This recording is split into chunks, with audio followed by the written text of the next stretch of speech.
개천에서 용난다는 말이 있죠. 제 남편이 딱 그런 케이스입니다. 학교 다닐 때 도시락을 못 싸서 운동장을 뱅뱅 돌다가 물배 채웠다는 얘기를 드라마에서만 봤는데 제 남편이 그렇게 자랐다고 하더라고요. 그나마 중학교 때 새엄마가 들어온 다음부터는 조금씩 살림이 나아졌다고 합니다. 제 남편은 전형적인 자수성가형 사람이에요. 정말 본인이 끝없이 일을 하기도 했지만 성격 자체가 악착 같은 면도 있습니다. 저랑 연애할 때도 제일 많이 했던 얘기가 이거였어요. 너는 엄마 아빠가 도움 안 받고 살 수 있는 사람이라 좋겠다.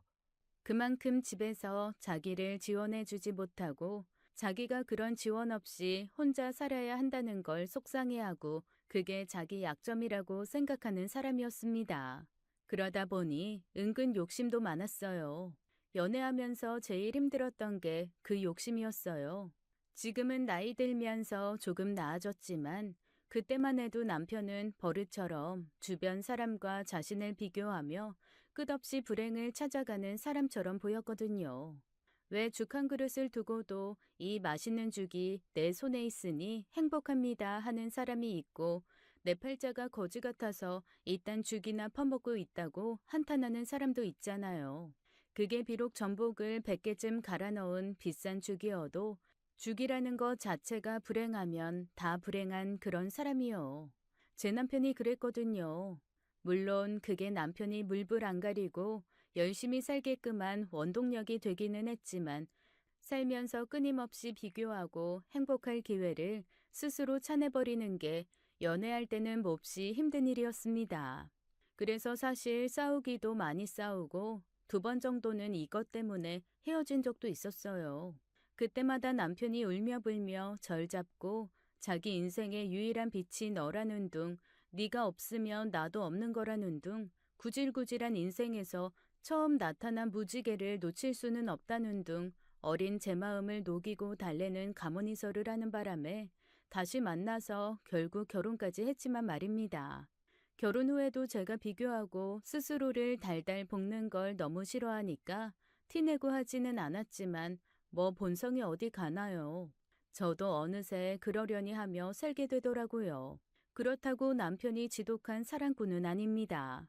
헤어진다고 하니 말만 저렇게 했지 평소에는 오히려 무뚝뚝한 편에 가까워요. 연애할 때도 항상 저보다는 일이 먼저였고 제가 그걸 이해해준다는 거 하나만으로 저와 결혼을 결심했을 정도였으니까요.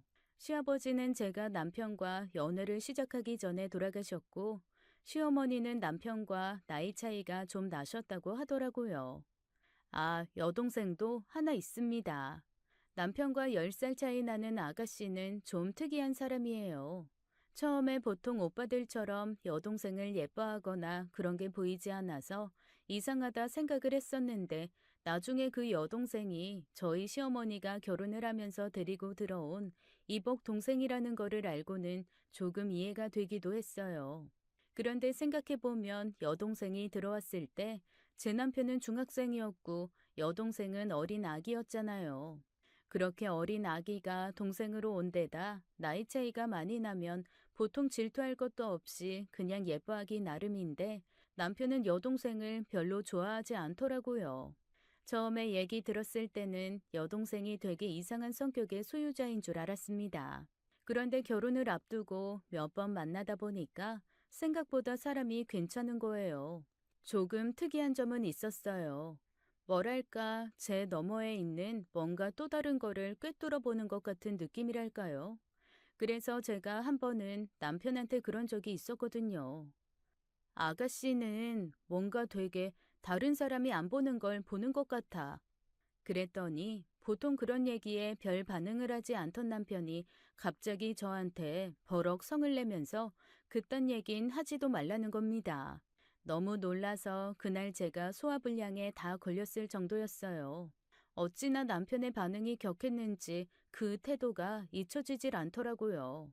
그래서 그 다음에 며칠 뒤 시어머니를 만났을 때 남편 욕도 좀 할 겸 얘기를 했습니다. 그러자 시어머니가 몹시 곤란한 얼굴을 하시면서 머뭇머뭇 하시더라고요. 한참을 망설이던 어머니께서 저한테 이렇게 말씀하셨어요. 아유, 한 번은 내가 너한테 얘기해야지 싶었는데 이렇게 말하게 될 줄은 몰랐다. 미안해. 미리 귀뜸이라도 좀 해줬어야 하는데. 어머니, 그게 무슨 말씀이세요? 걔가 우리 집안 얘기 한 번도 한 적 없지? 어머님 집안이요? 응, 내 얘기나 내 친정 얘기. 그러게요.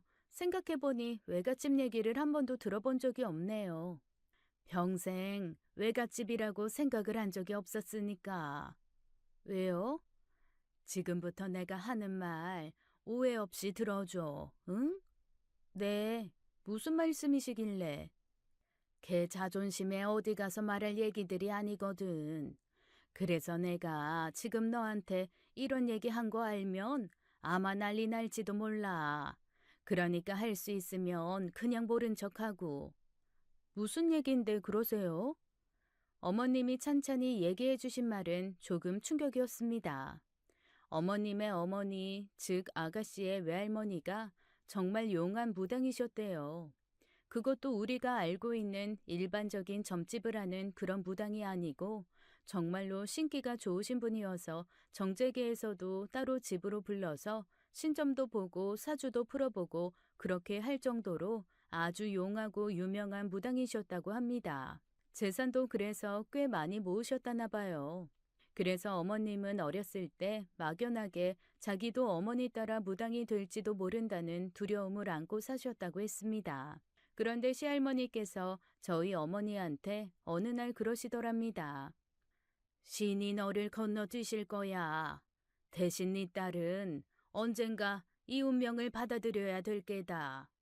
그때는 그게 무슨 말인가 했는데 아가씨를 낳고 나서 깨달으셨대요.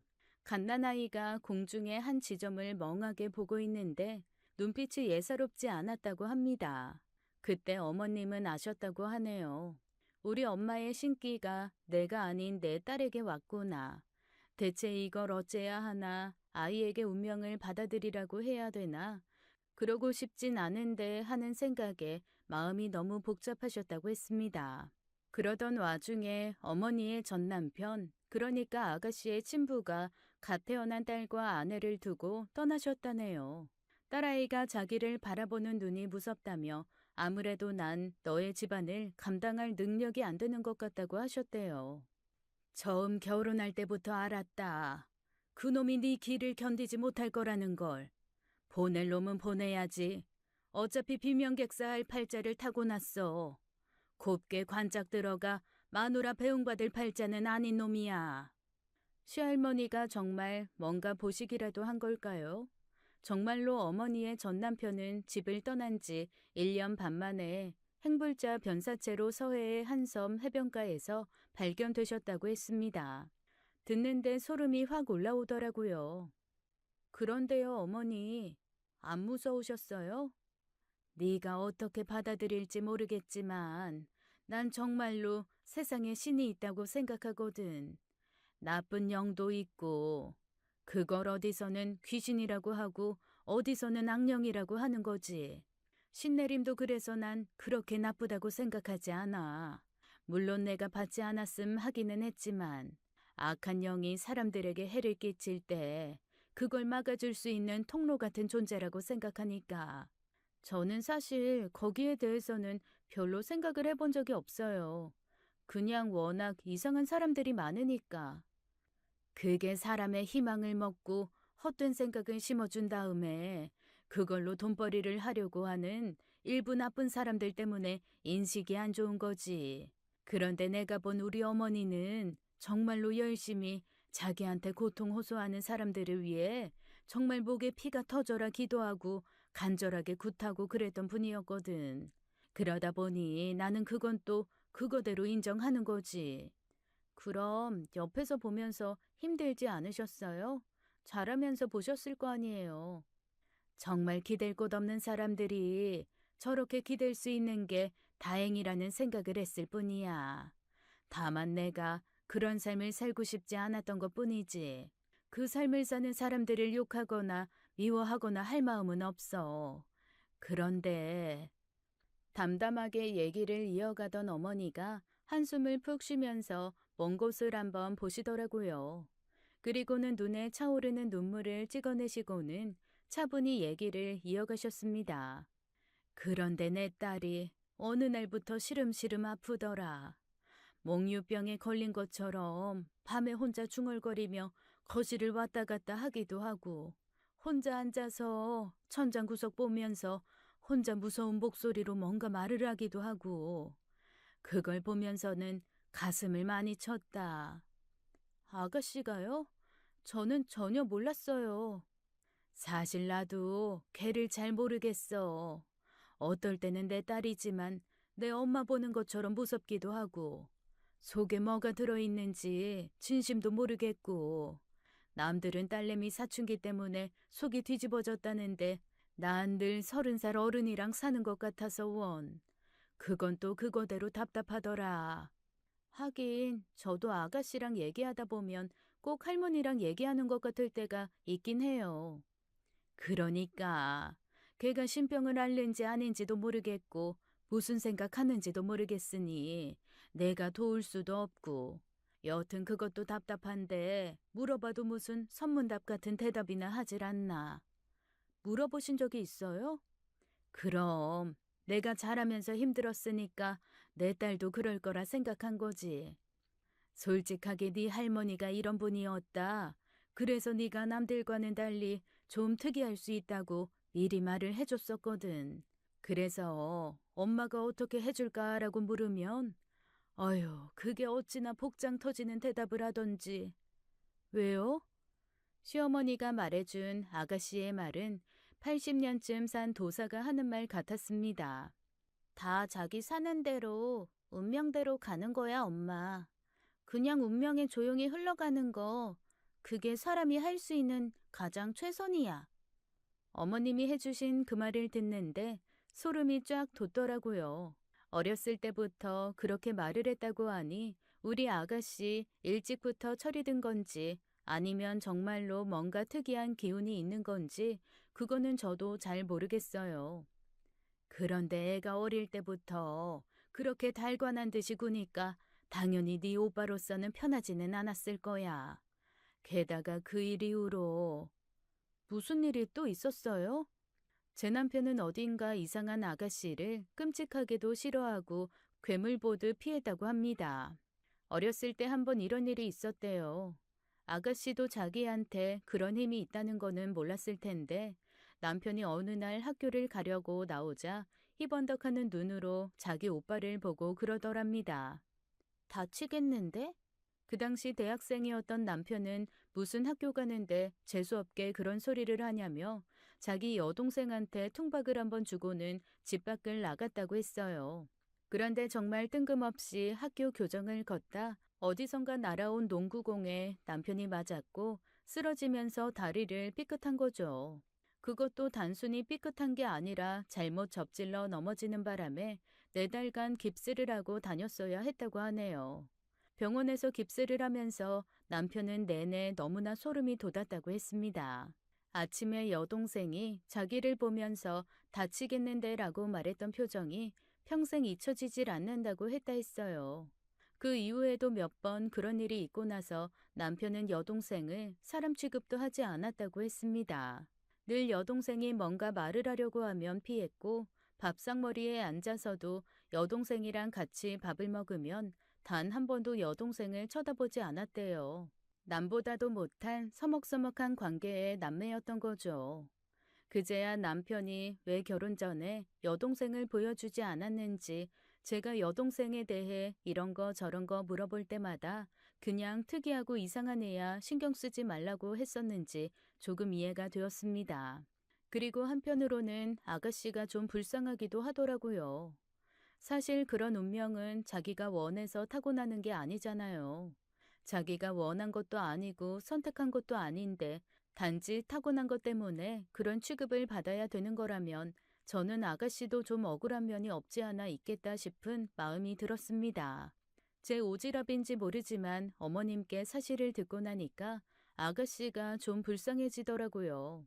그래서 남편의 눈초리를 모른 척하며 그날부터 아가씨에게 조금 더 살갑게 굴기 시작했습니다.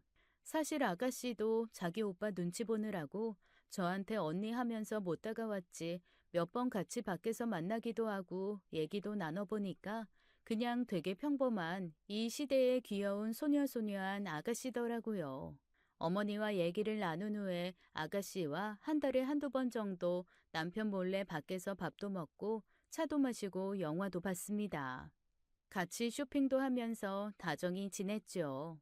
어머님도 나중에 그걸 하시고 저한테 따로 고맙다고 말씀하신 적이 있어요. 자기 딸이 학교 다닐 때부터 애들한테 기묘한 분위기 때문에 따돌림 당하고 별로 친하게도 못 지낸 거 마음에 많이 걸렸다고 하시면서 지금이라도 이렇게 제가 아가씨와 함께 놀아주니 어머니로서는 너무 고맙고 자기가 죽어서도 저한테 꼭 은혜를 갚으실 거란 말씀을 계속하셨죠. 그래서 제가 그때마다 그랬습니다. 아우, 어머님, 왜 죽는단 얘기를 하세요? 그랬더니 어머님이 그러시더라고요. 되게 희미하게 웃으시면서 내가 오래 살 것 같진 않아서 그래. 그런데 이상하죠. 평소 다른 어른들이 그런 얘기를 했으면 그냥 어른이 하시는 얘기인가 보다 하고 넘어갔을 텐데 어쩐지 어머님이 그런 말씀을 하시니까 뭔가 정말 알고 하시는 말씀인가 싶기도 하고 기분이 묘한 거예요. 아니나 다를까 어머님이 그런 말씀을 하시고 나서 몇 달 뒤에 갑자기 쓰러지셨습니다. 췌장암이었어요. 췌장암이 이미 깊어질 대로 깊어진 시기였더라고요.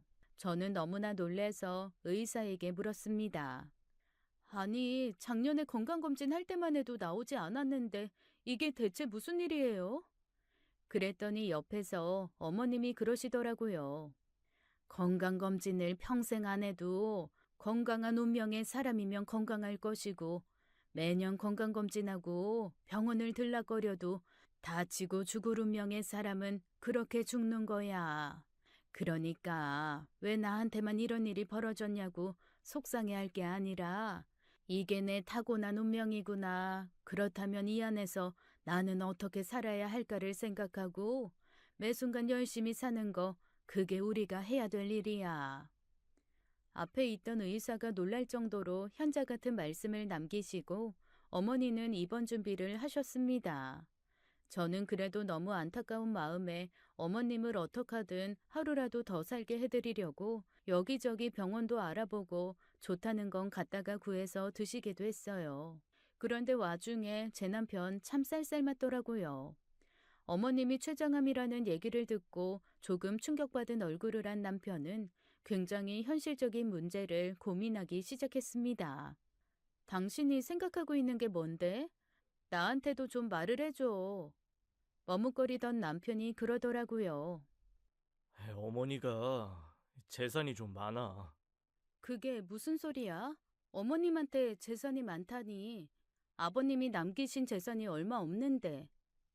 그게 우리 아빠랑 결혼하면서 친정하고는 거의 인연을 끊으셨는데 그 친정 부모님이 굉장히 장수하셨나 봐. 몇 년 전에 연락을 한번 받으셨대. 친정 부모님이 마지막으로 다 돌아가시면서 전 재산을 어머니 앞으로 남겨놓으셨다고. 유산 상속자라 못해도 몇십억은 받으셨다고 하더라. 세상에. 어머님은 그러면서 왜 이사도 안 가시고 저렇게 살고 계신 거야? 모르지. 아이 뭐 어쨌거나 나는 돈이 걔한테 다 가는 거는 용납을 못해. 계란이? 아가씨? 친딸이잖아. 죽을 날 다가오면 아무래도 자기 핏줄이 먼저 아니겠어? 그런데 난 절대 한 푼도 못 줘. 그렇게 말하는 남편의 표정이 너무나 무섭고 단호해서 저는 사실 속에 남아있던 얘기는 채 하지도 못했습니다. 평소 자기는 친아들이 아니라며 정작 어머님이 필요할 때마다 선을 그었으면서 새삼 재산에는 탐내는 것도 정상은 아니라고 말이죠. 그런데 남편이 너무 희번덕거리는 얼굴로 절대 아가씨에게만은 재산을 줄 수 없다는 얘기를 하는 바람에 차마 말을 할 수가 없었습니다. 뭐랄까 말을 했다가는 저도 가만두지 않을 것 같이 무서운 얼굴이었거든요. 그렇게 남편은 평생 찾아가지도 않았던 어머니를 뻔질나게 찾아가면서 재산에 대한 부분을 졸랐던 것 같습니다. 어느 날 제가 병원을 갔더니 병실에 있던 할머니 한 분이 저를 세모 눈으로 보면서 너도 돈 얘기하러 왔냐라고 대뜸 그러시더라고요. 그러자 당황한 어머니가 아이고 얘는 그런 애 아니라고 우리 며느리가 얼마나 착한데 얘는 그런 애 아니라고 얼른 저를 감싸주시는 거예요. 너무 당황해서 물어봤죠. 어머님, 이게 무슨 얘기예요? 그랬더니 어머님이 민망해하면서 그러시더라고요. 걔가 계속 와서 재산 얘기, 돈 얘기만 하고 가니까 아마 할머니들한테 약간 밉보인 모양이야. 아우, 내가 확답을 안 해줘서 그런 거지 뭐. 어머님, 확답 주실 게 뭐가 있어요? 어머님 돈인데. 어머님 마음대로 하세요. 그게 내 마음대로 되니? 어쨌거나 나중에 분란 일어날까 봐 내가 정리를 하고 가긴 해야 되는데 어떤 놈도 주기가 겁이 나니 원. 어머님은 돈 주기가 겁이 난다며 고개를 설레설레 저으셨습니다. 그때만 해도 어머님이 겁이 난다는 말이 절실하게 와닿지는 않았어요. 그저 돈 때문에 자식들이 싸우는 걸 보고 싶지 않다는 말인 줄 알았죠. 나중에 아주 나중에서야 그 말의 의미를 알게 되었습니다. 하지만 당시에는 그냥 어머니를 위로하는 것밖에는 할 수가 없었어요. 어쨌거나 오랜 시간 친정과 연을 끊으셨다는 건 당신 부모님의 장례도 치르지 못하고 임종도 지키지 못한 거잖아요. 아무리 나이가 들어도 부모는 부모이고 자식은 자식인데 덥석 유산만 받게 된 시어머니 마음이 어떨까도 신경이 쓰이더라고요. 그나저나 어머님 마음이 영 복잡하시겠어요. 부모님께는 가보신 거예요? 내 새끼 둘 합친 것보다 네가 낫다. 그래도 그거 물어봐 주는 건 너 하나구나. 혼자 슬그머니 다녀왔어. 어쨌거나 험한 꼴 안 보려면 내가 빨리 정리를 해야 되는데 괜히 너한테도 못할 짓이고. 어머니, 이 모든 건 어머니가 건강해지시면 다 해결되니까 어서 건강부터 챙기세요. 네? 어머님이 건강해지시는 게 저희는 가장 중요해요. 고맙다. 말이라도 그렇게 해줘서. 그렇게 얘기하는 어머님의 얼굴은 몹시 쓸쓸해 보였습니다. 그 얼굴을 보니 한편으로는 남편이 좀 원망스럽더라고요. 아무리 없는 집에서 자기 혼자 고군분투하면서 살아왔던 게 억울하고 속상해서 그게 평생 한으로 맺혀 있는 사람이긴 하지만 아파서 누워있는 어머님께 와서 돈 얘기만 하고 갔다는 것도 좀 민망하고 창피하기도 하고 평생 눈치 보고 살아온 아가씨가 그래도 재산 물려받은 걸로 좀 편하게 살 수 있는 기회가 올 수도 있는 건데 그거를 굳이 그렇게 혼자 다 갖겠다고 덤비는 게 저로서는 별로 마음에 드는 건 아니었어요. 그래서 남편한테 그냥 슬쩍 한번 얘기를 해봤습니다. 어차피 자식들한테 물려주는 재산은 반반 아니야? 세상에, 저는 남편이 저를 때리는 줄 알았습니다. 그렇게 사납고 무서운 얼굴은 제가 남편과 연애 3년, 결혼 7년, 도합 10년 사이에 처음 보는 거였어요. 버럭 성을 내면서 갑자기 흥분을 하더니 고래고래 소리를 다 지르더라고요. 그런 정신병자 같은 것한테 내가 한 푼이라도 줄 것 같아?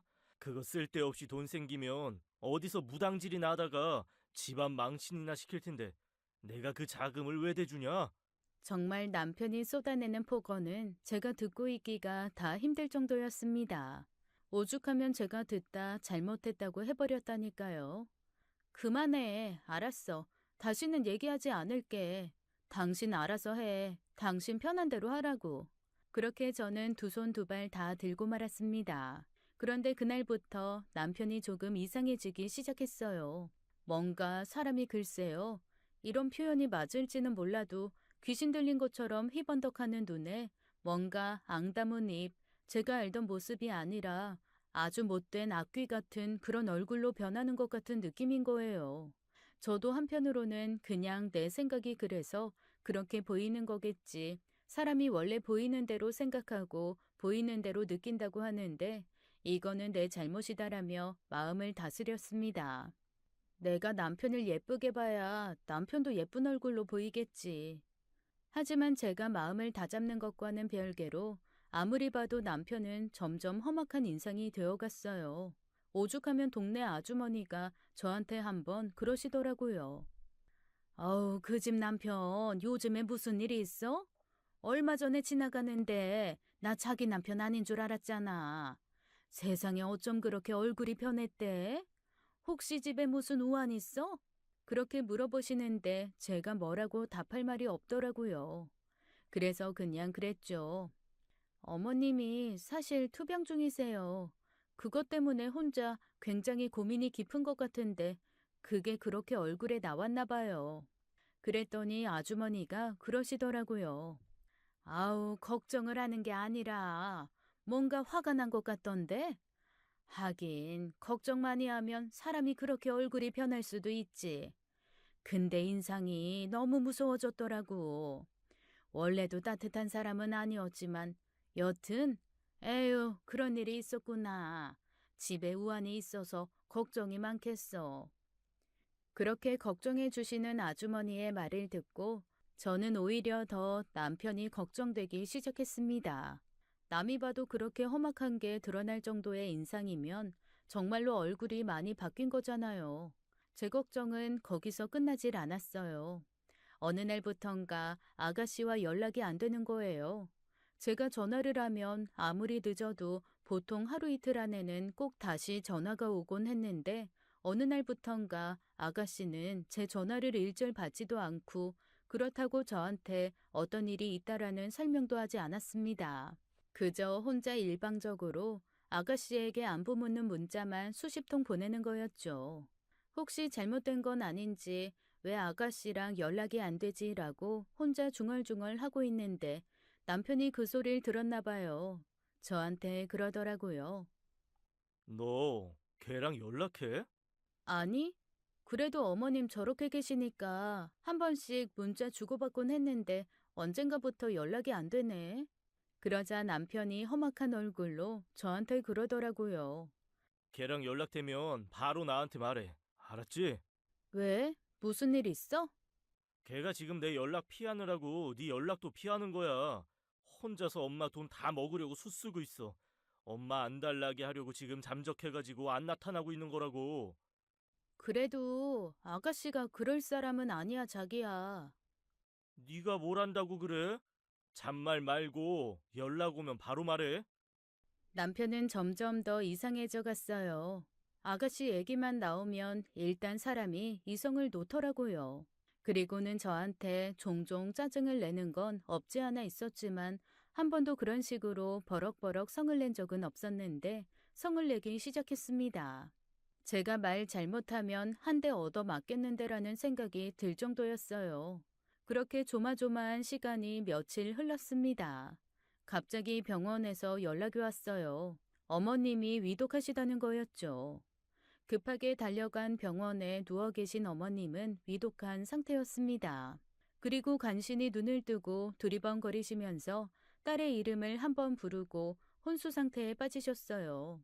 남편이 그래도 아들이잖아요. 자기 엄마가 아무리 친엄마가 아니라지만 그렇게 쓰러졌으면 그래도 조금 걱정되고 힘든 내색을 보여야 되는데 남편의 첫마디는 이거였습니다.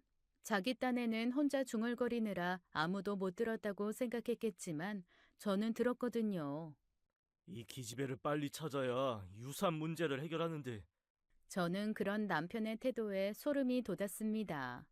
사람이 어떻게 남도 아니고 그래도 자기 엄마의 생사가 왔다 갔다 하는 상황에서 유산을 걱정할 수가 있나요?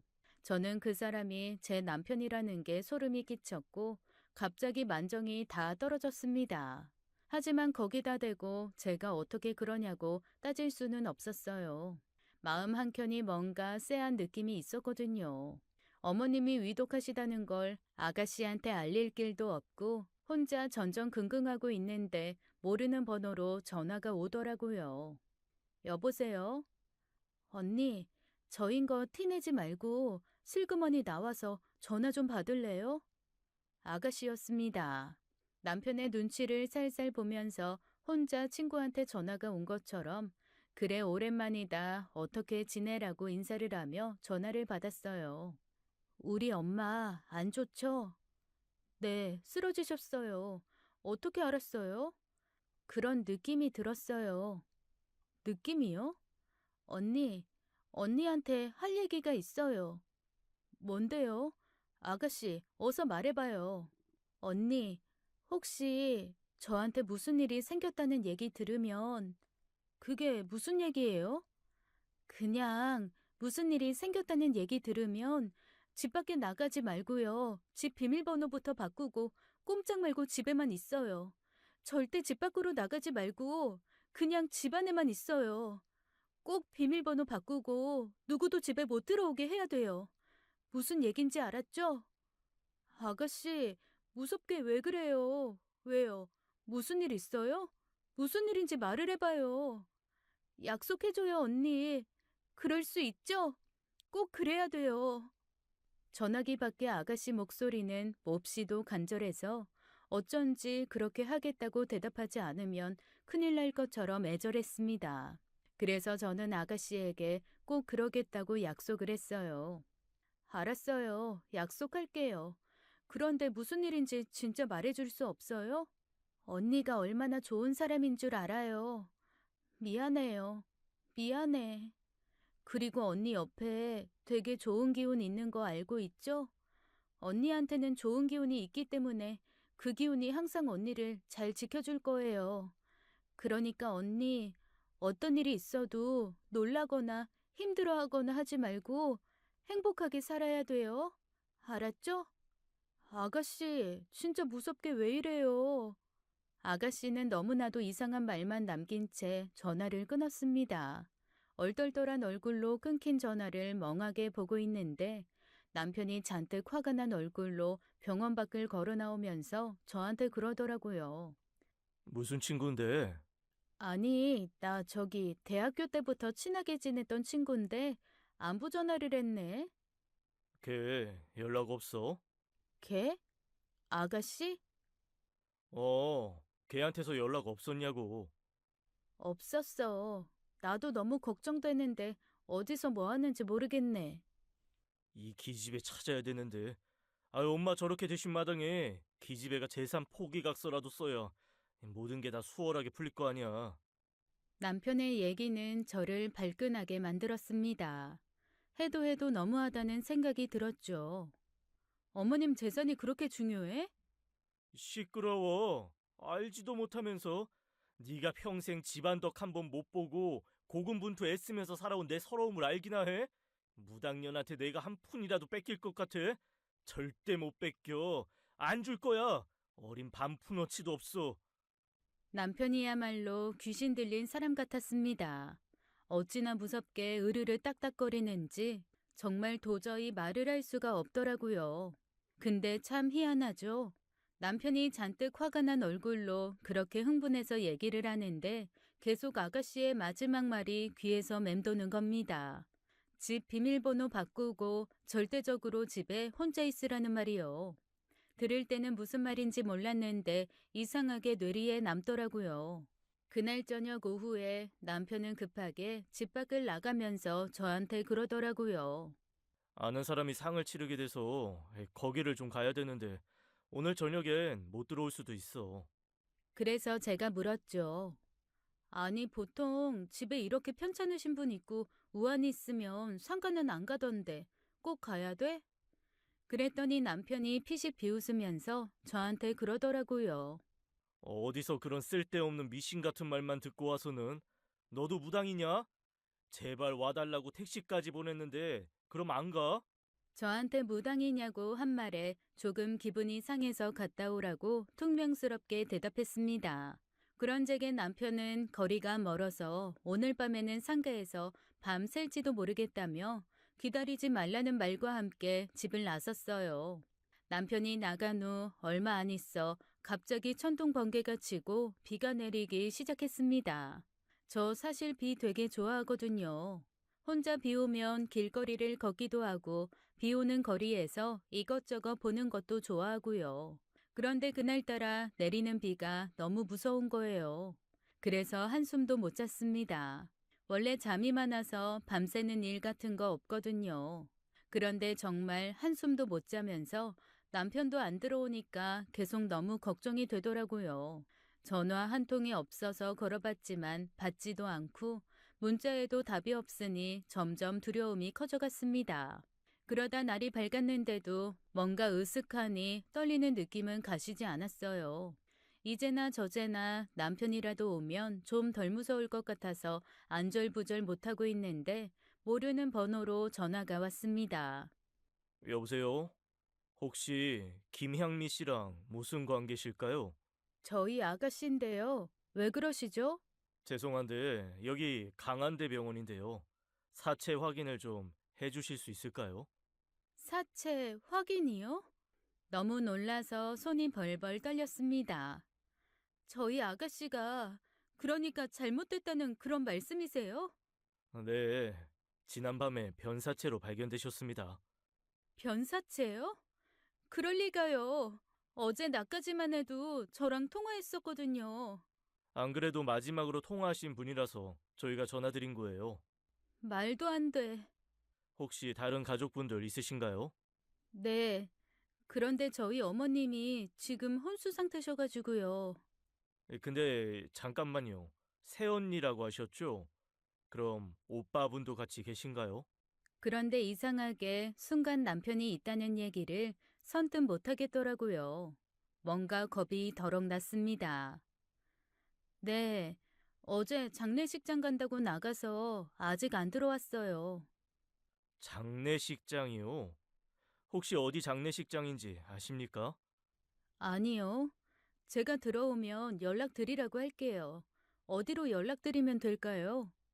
제가 지금 문자로 제 연락처랑 이름이랑 명함이랑 보내드릴 테니까 그쪽으로 말씀 주시면 됩니다. 저는 그렇게 경찰과 전화를 끊고 남편에게 문자를 보냈습니다. 지난밤에는 워낙 천둥번개가 강해서 못 들었는데 제가 보낸 문자가 집 어딘가에서 떼릉하고 울리더라고요. 이게 뭐지 싶어서 여기저기를 뒤져봤더니 책상 서랍 안에 남편의 핸드폰이 들어있었습니다. 장례식장을 간다는 사람이 왜 핸드폰을 두고 간 것인지 이상한 생각이 들기 시작했어요. 그리고 핸드폰을 열었는데 거기에는 엄청난 대화가 남겨져 있었습니다. 남편의 비밀번호는 제가 알고 있거든요. 핸드폰 안에는 제 남편이 정말 지속적으로 아가씨에게 협박을 한 흔적들이 남아 있었습니다. 없애버리겠다느니 당장 포기각서를 쓰라느니 너 같은 게 무슨 유산에 욕심을 내냐느니 등등 엄청난 문자들이 가득하더라고요. 그런데 모든 문자에 대한 대답이 하나도 없다가 어제 오후 4시경 즉 남편이 장례식장을 가야 된다고 나갔던 즈음에 아가씨로부터 문자 하나가 와 있었습니다. 모든 걸 포기할 테니 자기가 있는 곳으로 와서 포기각서를 받아가라는 그런 문자였어요. 그 순간 온몸에 소름이 돋았습니다. 남편은 이 문자를 받고 나간 거고 전화기를 일부러 놓고 간 건지 아니면 실수로 놓고 간 건지는 모르겠지만 어쨌건 아가씨가 있는 곳으로 간 건 분명했죠. 갑자기 온몸이 덜덜 떨려왔습니다. 아가씨가 죽었다는 사실을 남편도 알고 있을까라는 생각에서부터 혹시 아가씨의 죽음에 남편이 관련이 된 건 아닐까라는 생각까지 정말 복잡한 생각 때문에 손발이 덜덜 떨려왔어요. 그리고 그 와중에 어제 아가씨가 저에게 했던 마지막 말이 떠올랐어요. 자기한테 무슨 일이 생겼다는 얘기를 들으면 꼭 집 비밀번호를 바꾸고 혼자 집에 없는 것처럼 들어앉아 있으라는 말이요. 저는 어쩐지 아가씨가 한 말을 꼭 지켜야 될 것 같았습니다. 얼른 집 비밀번호를 바꾸고 숨죽여 집안에 혼자 가만히 앉아 있었어요. 어떤 전화도 받지 않았습니다. 그리고 남편의 전화기를 손에 꼭 쥐고 있었어요. 얼마 안 있어 남편의 전화가 울리더라고요. 어쩐지 남편의 부탁으로 거는 게 아닐까 싶은 생각이 들었어요. 그래서 받지 않았습니다. 조금 있으니 제 전화로 모르는 번호로 또 전화가 오더라고요. 이번에도 받지 않았어요. 제가 그렇게 모르는 번호로 온 전화를 몇 번 안 받았더니 조금 있다가 저희 엄마한테 전화가 오는 거예요. 너 어디니? 왜? 잠깐 나와 있는데. 김서방이 너 전화 안 받는다고 자기한테 전화 좀 해달래. 자기가 전화를 놓고 갔다고 너한테 조금 아까 건 전화번호로 전화를 좀 해달라고 하는데 자기 친구 번호라고 급하대. 핸드폰 집에 놓고 왔대나 봐. 너 몰랐니? 엄마, 미안한데 김서방 전화 당분간 엄마 안 받았으면 좋겠어. 아빠한테도 받지 말라고 해. 너희 싸웠니? 어쨌건 엄마가 전화를 받으면 내가 크게 곤란해지니까 그냥 받지 말아요. 아유, 얘네들은 초등학생도 아니고 뭘 전화를 안 받는 걸로 시위를 해. 어쨌건 알았다. 그럼 나도 당분간 김서방 전화 안 받을 테니까 얼른 화해해. 어머님 편찮으신데 이렇게 자식들이 싸워야 되겠어? 아우, 알았어요. 알았으니까 일단 전화 끊고 나중에 얘기해요. 나중에. 그렇게 저는 엄마랑 전화를 끊은 후 꼼짝없이 집에 가만히 앉아 있었습니다. 그러자 몇 시간 되지 않아 집 밖에서 비밀번호 누르는 소리가 들리더라고요. 얼마나 화가 났는지 비밀번호를 탁탁 누르는데 그 소리 하나하나가 너무 끔찍하게 무서웠습니다. 몇 번 누르다가 비밀번호가 안 눌리자 밖에서 아이씨, 아이씨 하는 소리가 들리더라고요. 그러더니 이제 문을 두들기는 소리도 들렸습니다. 그 소리에 오히려 옆집 사람이 나와서 무슨 일이냐고 묻자 남편이 밖에서 그러더라고요. 여기 혹시 제 집사람 오늘 안 나갔나요? 그러면서 자기가 지금 전화기도 없고 연락이 안 돼서 그러는데 집 비번도 바뀐 것 같다고 설명을 하더라고요. 그러면서 남편 자기가 열쇠공을 부를 테니까 이 집에 자기가 산다는 걸 증명 좀 해줄 수 있냐고 물었습니다. 순간 심장이 덜컥했어요. 제가 집에 있으면서도 문을 안 열어준 걸 알면 정말 남편이 절 가만두지 않을 것 같았거든요. 그런데 옆집 사람이 이러는 겁니다.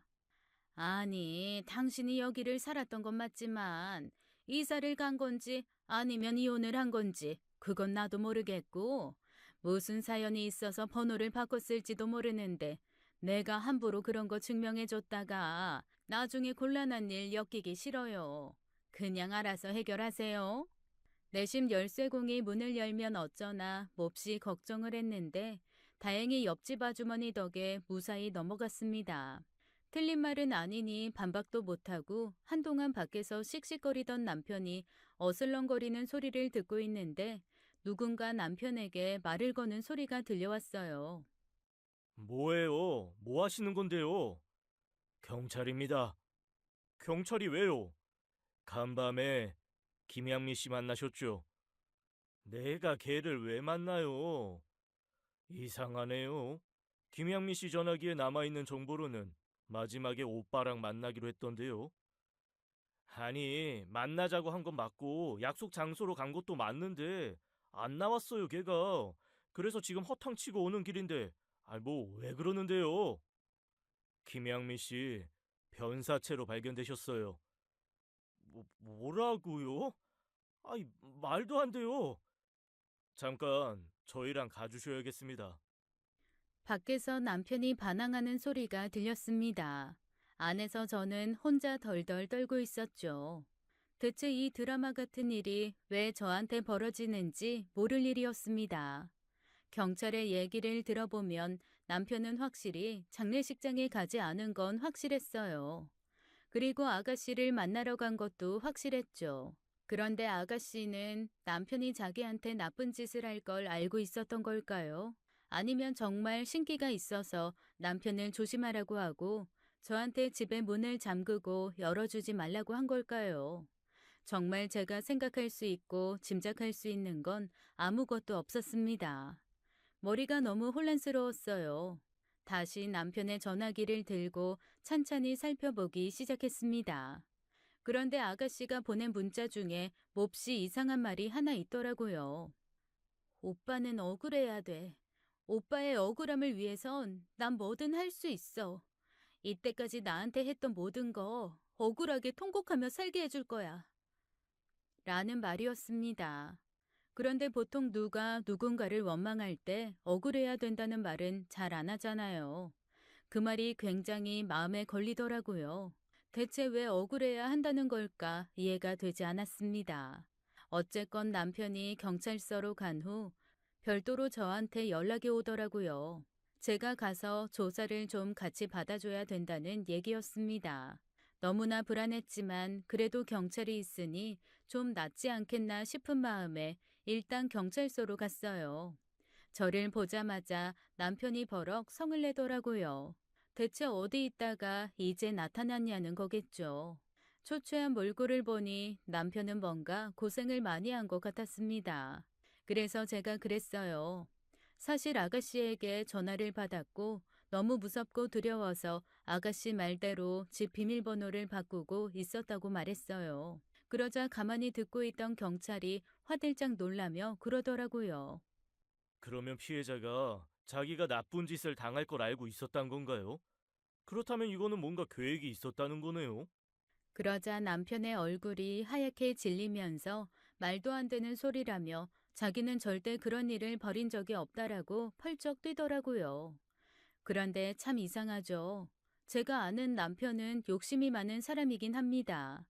그 욕심 때문에 가끔 잘못된 선택을 할 수도 있는 사람이에요.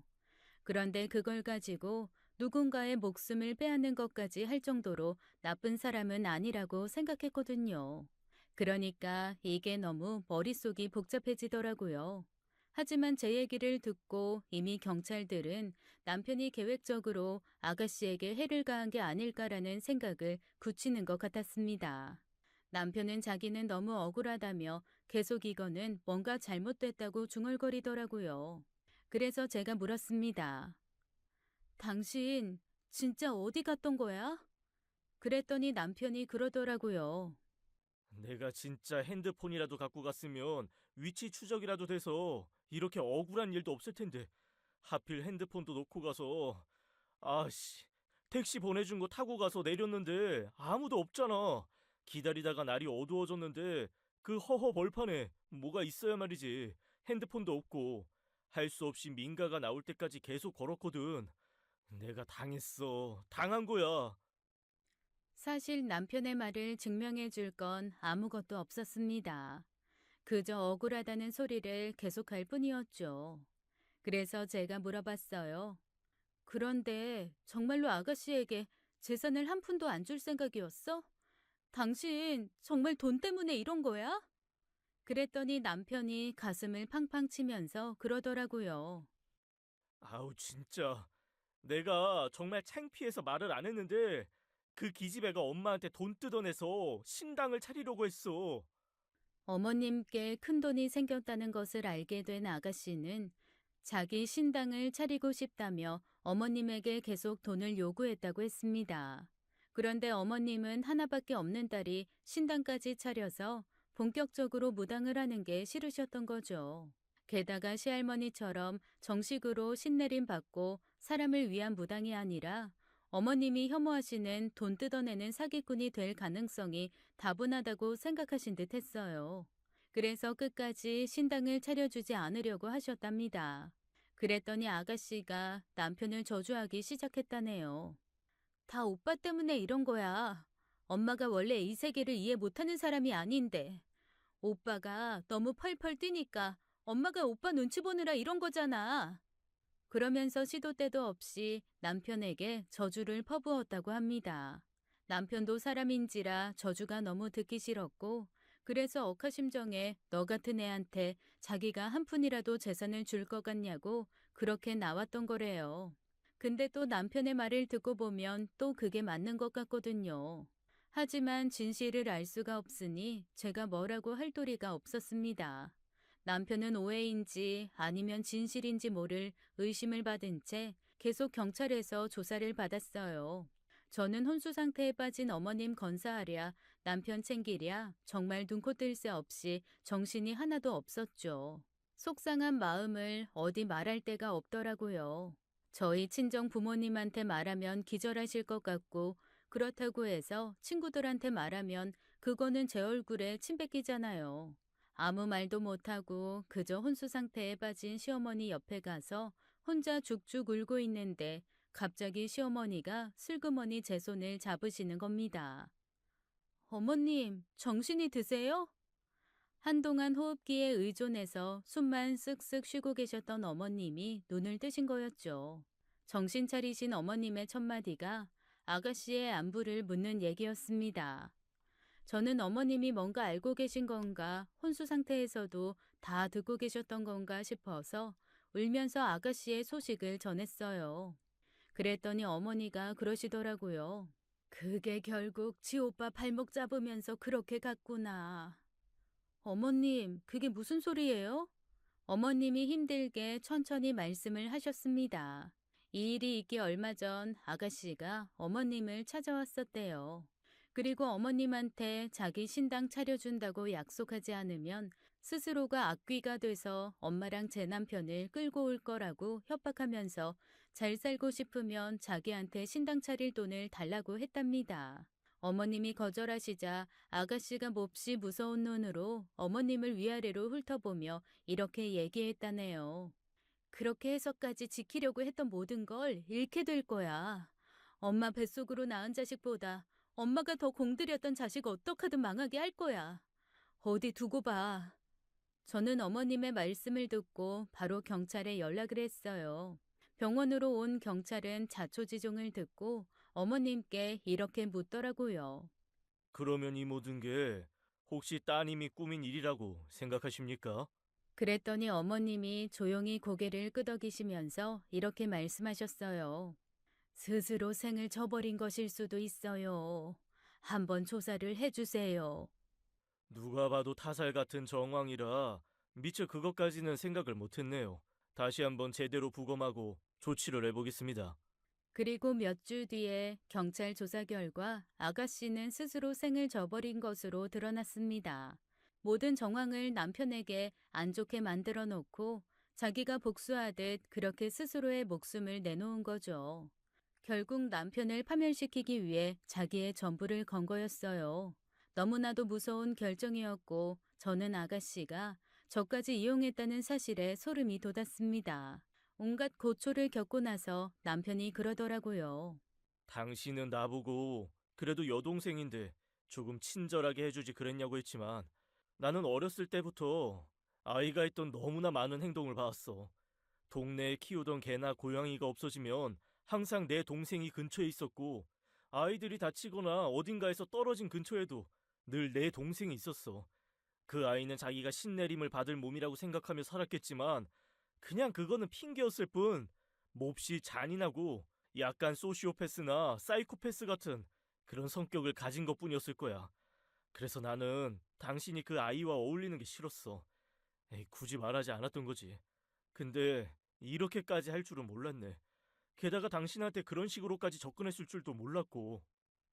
미안해. 그래도 나는 당신 말을 더 들었어야 하는데 내가 뭐에 홀렸었나 봐. 걔의 가장 큰 특징이 그거였어. 기묘한 분위기로 누군가를 홀린다는 거. 어쨌든 그래도 어머님 덕에 모든 오해가 풀리고 이 사실이 밝혀져서 다행이야. 당신이 너무 고생이 많았네. 의심해서 미안해. 그때 문 안 열어준 것도 미안하고. 제 사과에 남편은 그럴 수도 있다며 이해를 해주었습니다. 저와 남편은 서로에게 모든 것을 말하는 사람이 되기로 약속했어요. 뭔가에 현혹되거나 흔들리지 않으려면 일단 서로가 서로에게 솔직한 게 우선이겠더라고요. 그래야 사소한 오해가 쌓여 큰 사건으로 확대되는 걸 막을 수 있다는 것이 저희 부부가 배운 교훈입니다. 이후 어머님은 조금씩 건강을 회복하고 계세요. 아가씨 때문에 큰 충격을 받으셨지만 어머님도 어렴풋이 아가씨가 어떤 사람이라는 걸 알고 계셨기에 금방 털고 일어나셨어요. 그럼에도 워낙 앓고 계신 병이 깊어서 여전히 병원에 계시기는 하지만 그래도 예전보다는 훨씬 나아지셨습니다. 저는 솔직히 이후로 가끔 어디선가 아가씨의 목소리가 들리는 것 같아요. 그래서 혼자 있는 걸 힘들어하는 사람이 되었습니다. 남편도 그런 저를 이해해서 제가 남편이 없는 동안에는 친정에 가 있거나 아니면 어머님과 함께 있으라고 배려를 해주더라고요. 희한한 건 남편이 그 이후로 집안 원망도 안 하고 돈에 대한 욕심도 많이 내려놨다는 겁니다. 큰일을 겪고 나니까 내가 원했던 모든 것이 아무것도 아닐 수도 있구나라는 깨달음을 얻은 거겠죠. 사실 그 점에서는 아가씨한테 조금 고맙기도 하네요. 부디 안식을 찾았기를 바라는 마음입니다. 오늘 사연 어떻게 들으셨나요? 지금까지 사연 읽어주는 남녀였습니다. 끝까지 함께 해주신 여러분 감사드리며 저희는 다음 사연으로 돌아올게요. 감사합니다.